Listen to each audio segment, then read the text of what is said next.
Many times when we lose a tooth, we tend to get a lot of bone shrinking in that area. The bone level tends to drop. And if we want to consider any options, such as putting an implant in, we may not have enough bone. So one needs to get in and to do an extra step called a bone graft procedure. Bone grafting can be done in order to increase or grow back some new bone in that area so that we can place an implant in. Let me show you an example on the screen here. So we have our lower molar here as what we usually draw in. So that's our lower left molar, let's say, and we have our missing tooth, and then we have our premolar here. And there's our gum tissue, and underneath is our bone. Now, as we had mentioned in some of the other sections, when we lost our tooth, the bone will want to shrink. So here's our bone, and now our bone is like dropping to like that level. And it's dropped that amount. Now, in order to put an implant in, you can see we're limited on now space for an implant because we've lost this much bone.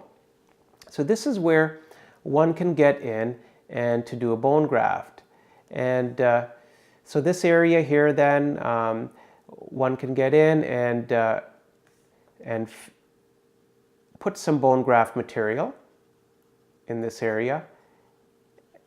And the main thing, this bone graft material provides an anchor or a framework for your bone cells,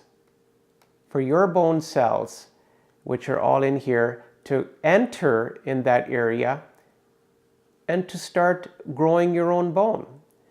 So what happens when your bone cells go in and your own bone grows, this bone grafting material will actually start to turn over, or it'll start to be replaced by your own bone. So virtually a bone graft main purpose is to provide the space and the framework for your bone cells to go in and start to grow bone. Usually at this point in time, we would need to wait on the average around 5 months for healing to occur and for the bone to grow, at which point in time one can follow through then with your second step, which would be to place an implant. There are 3 types of bone grafting materials. One would be a human donor. The second type would be an animal donor, usually bovine. And the third kind would be a synthetic derivative. It's between you and your dentist what you decide as far as which kind of bone graft material will best suit your needs.